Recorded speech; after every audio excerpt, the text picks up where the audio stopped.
Hi everybody, I'm Mary Monahan, and with me today is Bill Dwight. And welcome to our adventure in public works and all other things connected. So I'll introduce myself first, and then I'll let Bill, and then we'll go into our conversation and what we want the public to know about. So as noted, I'm Mary. I'm the chair of the Holyoke Board of Public Works. I'm also 25 years experience working in the public works industry, both on the public sector side and on the private sector side. And Bill and I have had multiple conversations about the need for the community to understand what public works does. There's this big gap in both understanding and news. So we're hoping that this little adventure we're putting together is going to address some of that need. So Bill? Mary and I both grew up in Northampton. I'll take that back. Okay. I actually live in Northampton now. We both grew up in Holyoke. Yes. We're Holyoke natives, I suppose. I just moved down Northampton Street a little ways, and I was in city government in Northampton for close to 20 years as a city councilor. And as such, basically a deep, long drink from a fire hose about municipal governance and the value of municipal systems and what they mean. It is actually more complicated than most people prefer to think. And there are, I think, by and large, what I discovered over the time was that people weren't particularly aware of what those systems did. We all just sort of blithely go about our lives and hope the police show up when we want them to show up, or the fire department shows up when we want them to show up, and the DPW to show up when we need them to show up. But otherwise, we really don't give them much of a thought. But I mean, like Mary, we bumped into each other at Massachusetts Municipal Association gatherings in Boston, and we talk wonk. We get wonky.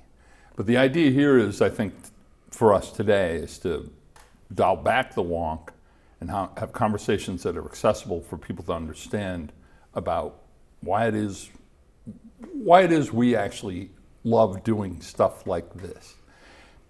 I deeply cherish Holyoke. I cherish growing up here, and in fact, actually, when I moved away, I was hell-bent on moving as far away as I possibly could, and then suddenly I intuitively gravitated right back to the Pioneer Valley, and my time here, particularly my adolescence and formative years, were informed by the politics of the time.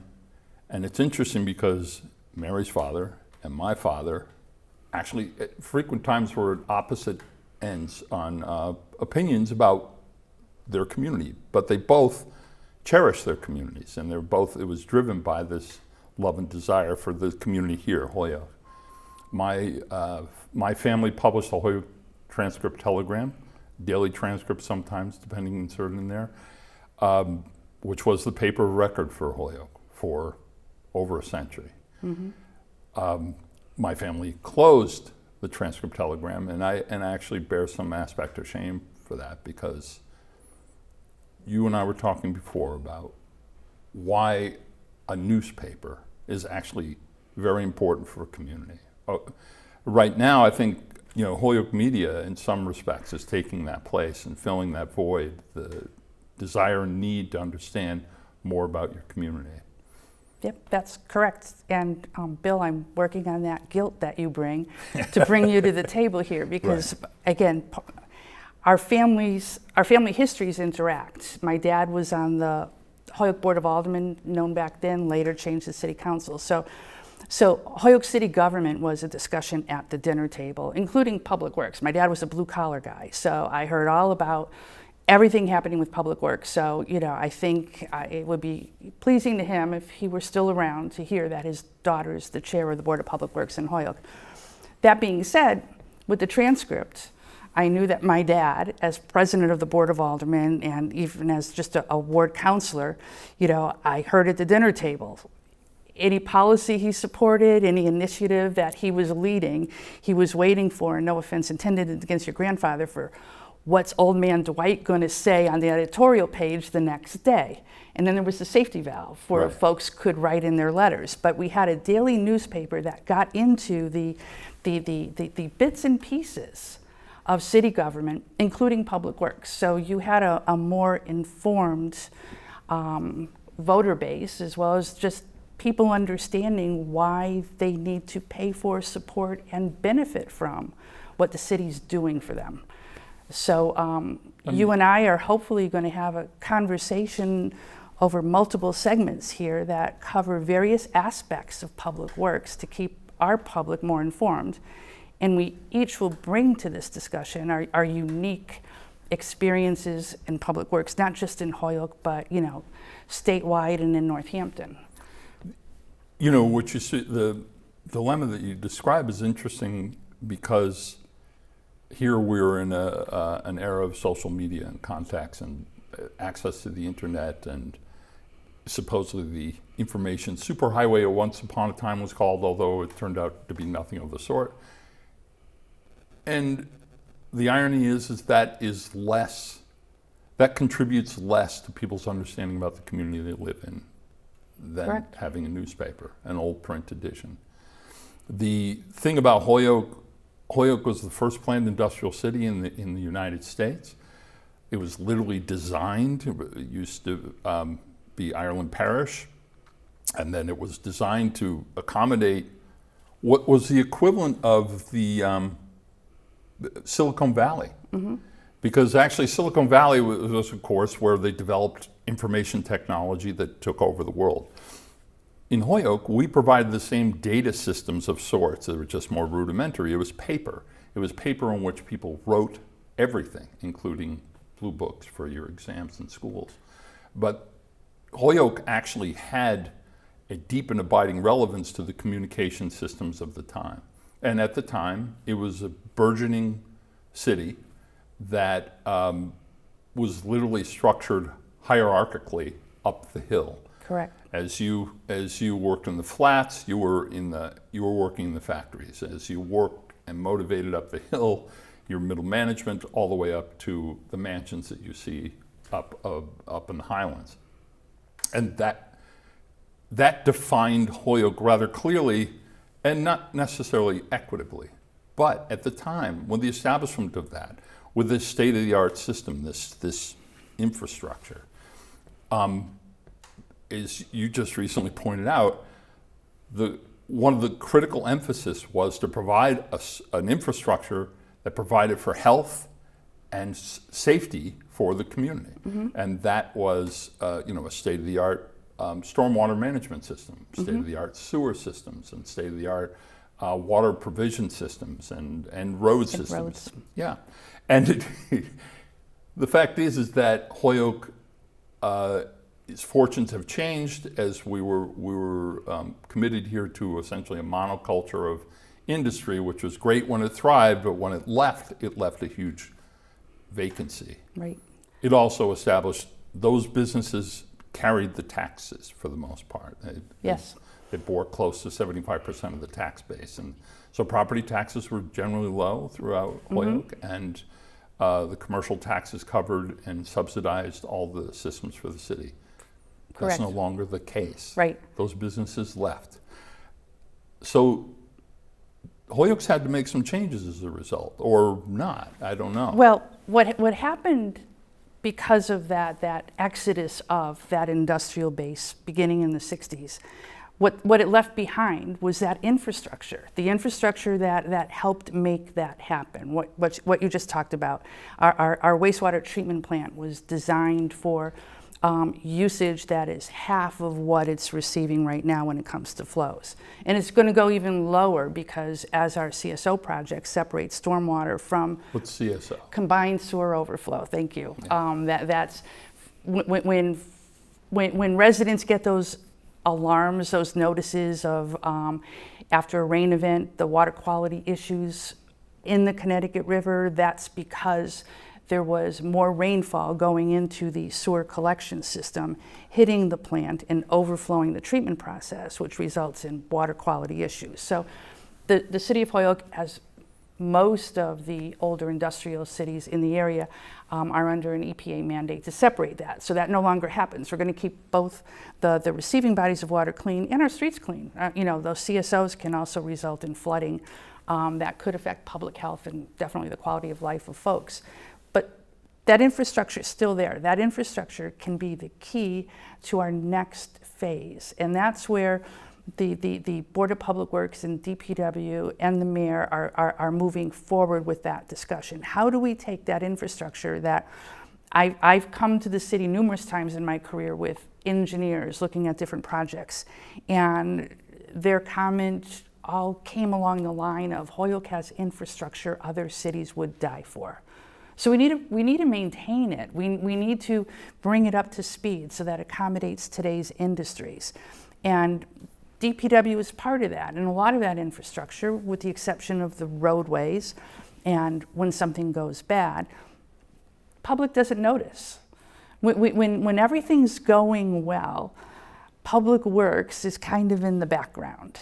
You're not supposed to notice. Exactly, Right. if you notice it, but that's a double-edged sword, because Yes. then when Public Works needs funding, when it needs additional staffing, to make that case to both the public and city council becomes difficult. It's like, well, what's the problem? Everything's going along until it's not. And one of the things that the city, there's multiple levels, but on the infrastructure side, the city is beginning to face the question of investing back into that infrastructure to support that development that we want to see happen. If we don't have the infrastructure waiting for those developers, they're not going to come here. But on the other side of Public Works, again, what does Public Works look like? We think of Public Works as the guys, and I'll use the guys because right now it's the guys. That's a whole different topic. How do we get more women in right. Public Works? But that pick up our trash, plow when the snows come, salt and sand the roads. Today I passed them doing line painting, and those are all critical components of Public Works. But that's just the top of the iceberg. There's a whole lot of stuff that goes on past that. Well, I think you and I discussed this before. You have the people who show up with blue lights, you have the people who show up with red lights, and there's a lot of headlines associated with that because there's a calamity that they're addressing. Mm-hmm. The guys, as you say, who show up in the orange lights, not so much. It's if the orange lights are going when the streets are getting plowed, or when the orange lights are going because there's a water main break, or there's line painting that has to be done. It's not as dramatic. You don't see a lot of TV series based on Department of Public Works, right? But you do see a lot on fire and police. Understandable. The fact remains is that, as we said before, that the Holyoke benefited from the fact that there was actually a planned schematic design that set up an infrastructure for a community. That didn't happen in Northampton. Northampton's evolved over time, historically, the same way we did our roads. They were chosen by goats, and then we eventually paved them and called them streets. And we deal with subsequent problems as a result of that. Holyoke, on the other hand, was designed in a grid pattern, roughly. It was designed with a deep and robust infrastructure to start with before they started building buildings on top of it. We have to, in Northampton, we have to basically go back and maintain old clay pipes or antique systems that really those tend to be the challenges that we face. Holyoke has an opportunity to build on the pre-designed schematic that actually can contribute to its vitality and its growth. I mean, if you don't have, it's the same thing that you argue. If you don't have good schools, if you don't have good municipal support systems, businesses don't want to move here. Right. Businesses and people, which is just as important. People don't want to move in a community that basically might not offer them their best possible hope. So it requires an investment. Sure. It requires an investment, but just as importantly, not as a leading edge for advertising for a community, it's to preserve the quality of life for people living within that community. Sure. And one of the things that people need to understand with respect to the infrastructure, it's community wealth. We all own Right. it. And you know, if we think of it in the terms of our house or our car, we want to maintain it. And I'm very optimistic because we haven't historically, in the last several years, made this commitment to capital improvements in our system. That's changing. We currently have, with the approval of the City Council and the endorsement by the mayor, the city's beginning the process of developing an integrated management plan using funding from the cannabis host funds that the city receives. So here's a connection between economic development coming in and being able to fund our infrastructure needs moving forward. And the justification for using cannabis host funds is the fact that industries such as the cannabis cultivators and the retailers depend on our infrastructure. Exactly. And right now, the work on our infrastructure tends to be associated more with responding to emergencies and breaks. Right. And that costs more than having a plan, being able to identify grant assistance in order to help pay for that. I mean, we are the city of Holyoke. We are a gateway city. That gives us status. That gives us, we have a lot of competitive edge over other non-gateway city communities when it comes to looking for funding assistance. But you can't ask for something unless you have that plan. And so the great news is we're beginning that process of prioritizing our needs, the public will ultimately be involved in determining these priorities, and we'll have that plan moving forward. But hand in hand with that, we want industry, we want residents to know that this is what we're doing to keep your public health intact. Again, sanitary sewer overflows, we get several of those a year. That's where sewage is breaking out of old pipes. Those are a potential health threat. Not only is it a quality of life issue, but people can get sick. That's what 100 years ago, I have an old report here, an old annual report. The city was having the same discussions. How do we protect the community, their health, our economic livelihood by maintaining and using our infrastructure? So that's the stuff that people don't see or necessarily aware of or want to put off. Well, that's Yeah. the term of art is deferred maintenance, Yes. right? It's to put off, based usually on economic pressures. To say, all right, we're not going to repave this street. We're going to mend this sewer line instead of actually replace it. Is deferred maintenance, so what it puts you in a position of is responding to crises. So you're a reactionary system. You're not a prepared system or a system that's designed to look at the whole city holistically. What you're doing is you're sending people out quickly to try and repair or address crises as they arise. That's not, and it's understandable because, I mean, Holyoke, every community in the state had pressures, particularly during slow economic times. The state's obligation, commitment to communities, providing them the revenue that they needed to fix their streets, to fix their water management systems and so on. It wasn't there, and the federal government wasn't providing either. I mean, back in the 40s, the federal government was heavy into this and invested heavily into these systems. But as a result, the revenue wasn't there. The city leaders, not only in Holyoke, but everywhere else, did triage, basically, did calculated decisions to try and accommodate, invest the minimum for the best value, and that usually resulted in just trying to fix things as they broke. You're talking about actually what brings Holyoke back to its original design, which was planning to build for a future and to accommodate future pressures and the changes that come with that.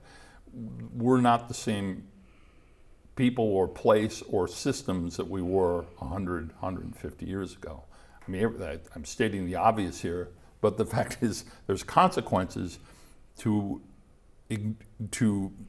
maintaining or repairing over and over again old systems. And as you point out, it actually costs much more in the end to go back and fix and adjust and respond to these crises as it would to put the initial investment in creating a sound system. And what's exciting about this period of time right now is there's actually funding out there, whether it's through the ARPA program, more robust grant assistance coming from the federal government and the states. And again, the challenge within Holyoke's DPW is in our attrition, in our ability to cut costs. We cut staffing, which cuts services, which cuts our ability to identify, pursue, and manage these grant projects. So we're trying to change that story too.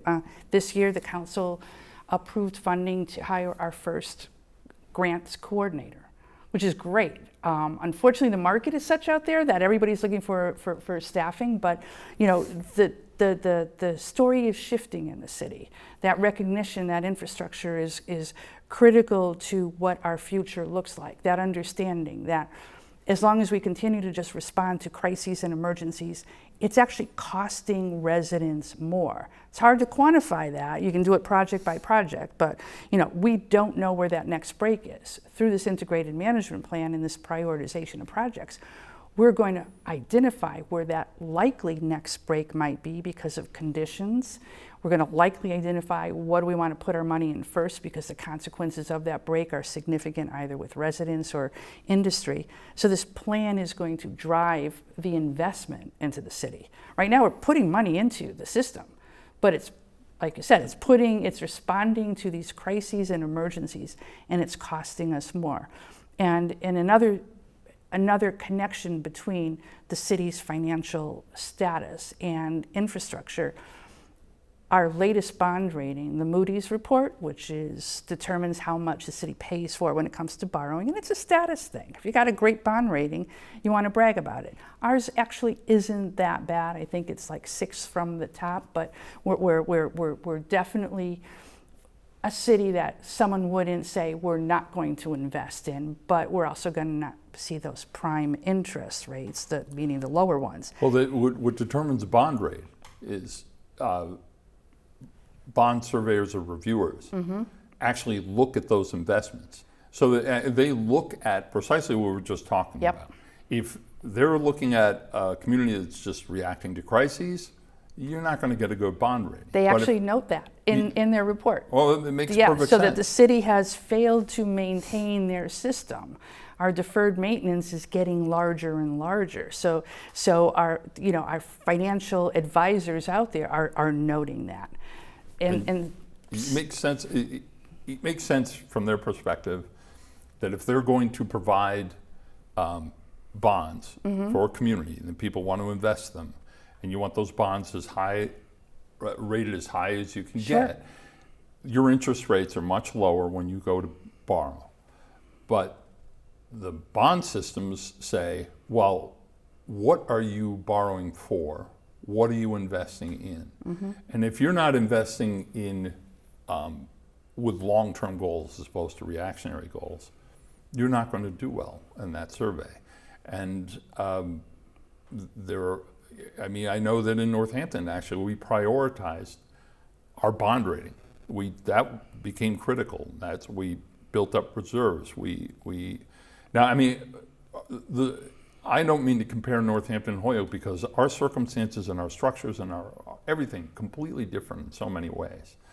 But the council was convinced that bond rating was a critical resource, and as a result, we borrow with very good terms. We get very good interest rates as a result of that. But of course, borrowing requires paying back, and there's a resistance to that as well. There's also the issue of overrides and discussions like that. And we can have that conversation about Proposition 2.5 and the impacts it has on communities, particularly a community like Holyoke. But it's less sexy, honestly, which is part of this problem. It's less sexy. You're trying to persuade a community that's feeling pressures financially. Sure. Everyone, doesn't matter where you go. You can go to Long Meadow and they all talk about the pressures of their fees and taxes. And the one thing that people tend to overlook in this, if all this was privatized and you were paying a rate, like the electric rate or your gas rate or something like that, we're talking about the cost to you as a homeowner and a citizen would be exponentially higher. Sure. The value that you get with the investment, and it is an investment, or if you think of it as a membership fee for taxation and fees, the return that you actually get is awesome. But few people actually will recognize that. It's still a pressure. It's still, when people feeling tough financial times, they start to make personal priorities about do we get rid of cable? Do we get rid of, do we stop shopping at certain stores because they're more expensive? And so on and so forth. Cities actually do that as well. And the one thing that you mentioned, which is absolutely true, is that we're the city. When people start thinking of it, the city is this kind of separate entity that generates its own wealth and then also presides over these things. That's not true. Right. The people who live within that community are the city. It is their investment. Yep. It's their investment with the returns that benefit them. So it always makes the conversation about these things, which tend to be difficult, and in this case we're talking about something that's pretty wonky. It's not quite as sexy to have a conversation about that, at least something that people would want to pay attention to. Sure, and so back to repeating that theme that I think not just Hoyokers but everybody needs to understand. Wherever you live, that infrastructure is that community wealth. And one of the things over the years, again, I may have worked on the private sector, but my clients were all public sector. Right. So I've been to town meetings, city council meetings, presentations throughout New England, at local boards, state boards. The understanding that when taxes, fees, whatever are cut because we're going to save that taxpayer, something just got taken away from you. It's not this arbitrary, well, we're going to save money for you. On the other side of it, that means we're going to stop doing something for you that we've been doing. So part of this needs to be prioritized. It's harder to cut a service. Let's call it trash pickup, or even the police and fire. You noted that their visibility out there and the impression that they leave on the public. If politically, it's difficult to cut them, but DPW and other agencies that don't have that visibility, because most of that work goes on the scene, becomes easy. And Holyoke's at a tipping point, and in a good way. We have an opportunity now to take advantage of new technologies that are out there, of new funding opportunities that are out there, and invest back in our infrastructure to continue to attract economic development and even new residents. I mean, it's like your infrastructure you need to be proud of. You don't want to drive around a city. We have the problem right now with trash. That's being worked on. That's a universal problem. But you want to be proud when you drive around your city over things you're seeing. You don't want to see a bunch of patches in the ground from emergency repairs on pipes. You don't want to be without water service. You don't want to have sewage just flowing out of broken pipes. So, we're progressing on that new idea of public works is critical to any city's existence, thriving, the ability to thrive, and the ability to bring in revenue so that, back to the residents, we get more economic development, the pressure on the residents to pay for things is going to be reduced. Let's get into terms, like things like, this is one of the things I found while I was serving.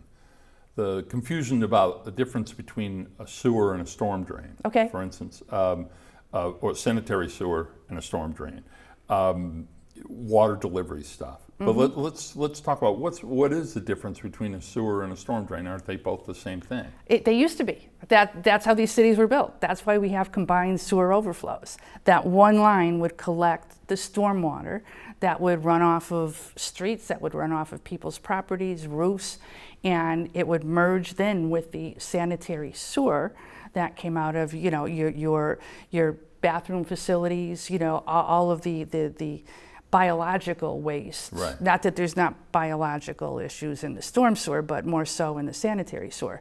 So for almost 100 years or more, that's how these systems were built. And everything flowed down to, in the case of Holyoke, the Connecticut River. Yeah. You know, that old saying, you know, dilution is the solution to pollution. But as more and more people, residences, you know, began discharging, development created more stormwater flows, those systems began to become overwhelmed. And it also, again, we shared before this, I was just reading an annual report from 1899, and you know, there was a clear awareness of we just can't discharge raw waste anymore into the Connecticut River. People are getting sick. You know, a horrible story from 1899, the number of children who died under the age of 10 in just that 1 year was over 400. And most of it was related to public health threats associated with things like we still had outhouses and vaults in the tenements down there. We still had water quality issues. The science wasn't there to understand the down in deep details of that, but people knew the connection between water quality and people's health. So cities like Holyoke began with building primary treatment plants, took out the solids. And let's mention that was mandated by the federal government Yes. as well. Yes, And starting with John F. Kennedy about the cleaning of the Connecticut, that because it wasn't just Holyoke. It was everybody. Every community that abutted the Yep. Connecticut River, sat on the banks of the Connecticut River on either side, discharged their raw sewage Sure. into the Connecticut River. And if you talk to older people, they'll tell you they got accustomed to swimming in bad water. I mean, but I that's did. what you did. I I mean, swim in the Connecticut River. So- and yes, and yeah. yeah, and Lord knows what I exposed myself to. with Sure. that. Yeah. And then the Clean Water Act came, and that mandated further standards. And in addition to what was the primary treatment, removing just the solids, there's several options a community can take. You now had to start addressing the bacteria that's in that wastewater outflow. Right. And so, you know, that's where things got expensive. But it cleaned up places. It cleaned up the Connecticut River. It significantly reduced the public health threat from diseases, you know, stomach upsets, whatever, from being around bad water. But because we had a combined system, when those rains came, the system's capacity couldn't handle the dirty wastewater and the not so clean stormwater runoff, and it would overflow at the plants, which would mean we're back to eons ago, and now we're discharging raw waste into the Connecticut River. And that still happens a little bit today. That's when those alarms go off. There are fines associated with that as well, the federal fines, or depending on the quantity of discharge. Exactly, I mean, and the conditions in Yeah. how many overflows per year. So EPA and Mass DEP, you know, carefully regulate, you know, the limits of when we can have these hiccups in the system. One of the other takeaways from this, and again, I think of Holyoke when I think of Boston and the Mass Water Resource Authority, the cleanup of the Boston Harbor. Annually, I used to go on a Boston Harbor tour sponsored by MWRA to show the benefits. Here's Boston Harbor. Look at how clean it is. It literally was a cesspool back in the 80s. And the then known as the Boston Redevelopment Authority would be part of this tour. And they talked about the billions of dollars of economic development that now face the harbor, that face the water because of the cleanup of Boston Harbor. We can do the same in Holyoke. We've got a waterfront. I mean, right now there's activities starting on the waterfront. We've got a kayaking group down at Springdale Park. But, you know, we can start looking at our riverfront property as an opportunity to invest back into the city. What can happen there that's going to benefit residents, bring in additional tax dollars, and again, come to Holyoke. Well, Holyoke, you know, has a unique status, and particularly in this part of the state, but throughout the state, in that it has.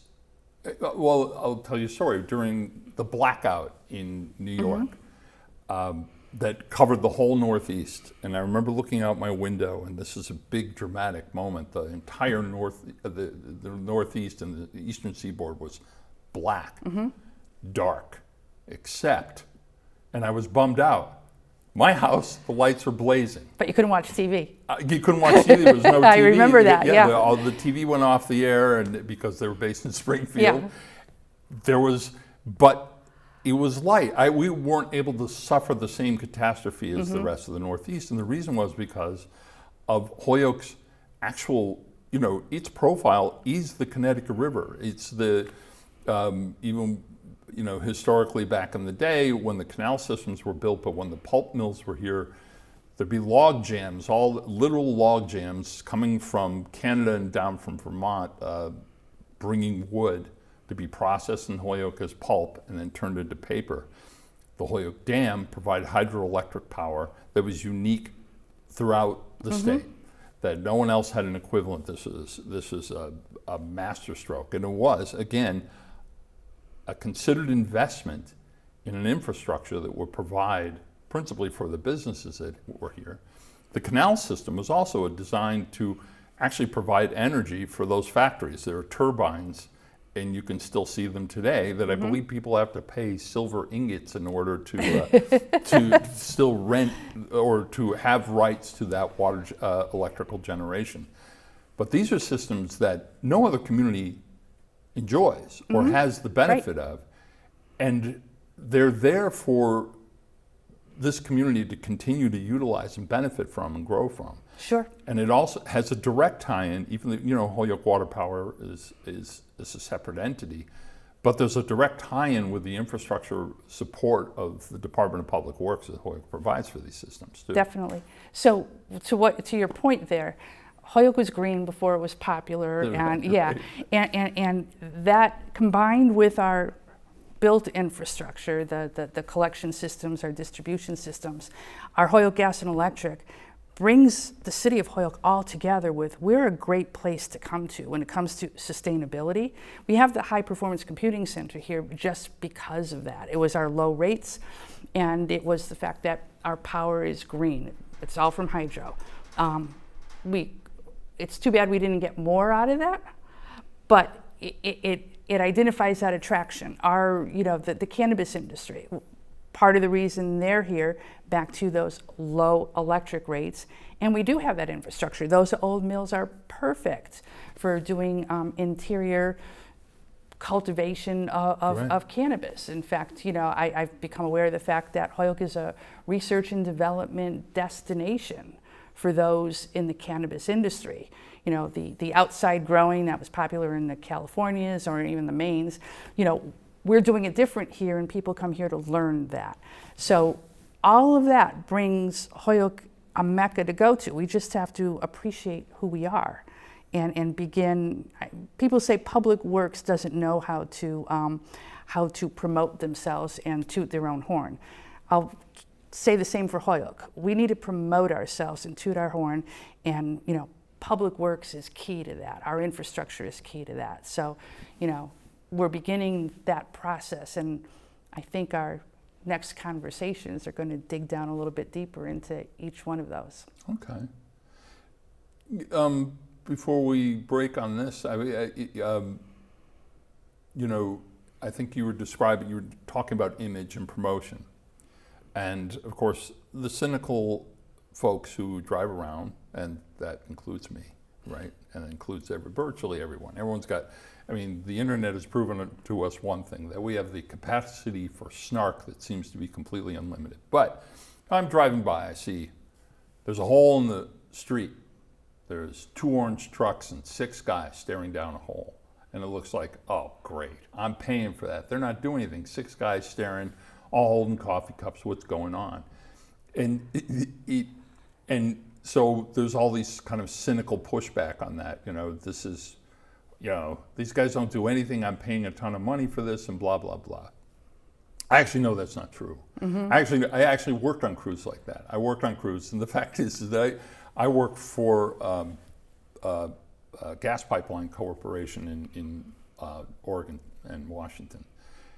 And when there's a break or there's a line, you show up with as many responders as you can, and you have one guy go down, do analysis, assess the situation. In this case, they could blow up, so you had to be very careful. Mm-hmm.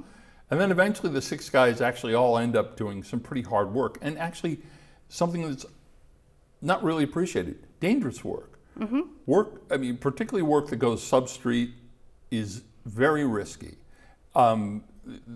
Driving a snowplow, a 30-ton truck loaded in the winter in blizzard conditions with people driving around skidding all over the place.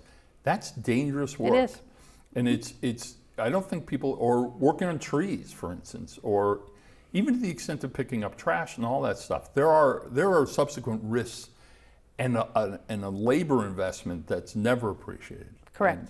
And that we, again, as I said, we tend to just be cynical, roll our eyes and go blah, blah, Yeah. But these crews are hard workers, and yeah. Holyoke has hard workers in their crews. And, again, we can talk about those guys going into the hole, those guys driving the trucks. It's not just somebody off the street. If you're going into the hole, you need licensing and training in order to be allowed to do that. If you're driving those larger trucks, you need specialized licenses in order to be able to do that. So it's not just come here and work. We want you to come here and work because, like most of the industry out there, we're looking for people. But all of those licensures and all of those, potential dangers all, I think impact our ability. But those special people are out there that want to work for Public Works, and we keep looking for them. Well, this is actually, for me, it's been fun. Okay, I've enjoyed it too. But as I said, we're a couple wonks. I don't know how everyone else would feel about this in the end. But they can turn us off, or they can keep watching and say, "Hey, I can't wait to see what they're talking about next." Okay.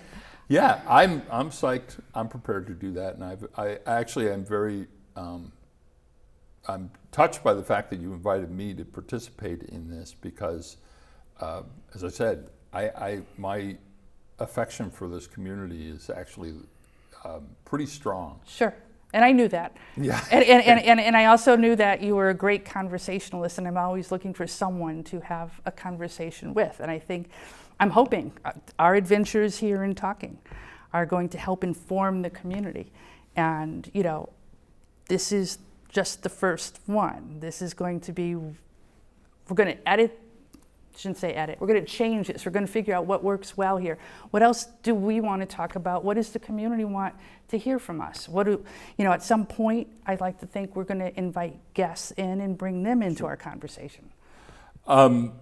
So if folks have feedback or questions or criticisms, what do they do? How do they let us know that they? Good question. Yeah. So right now, I suggest they begin that process through Holyoke Media.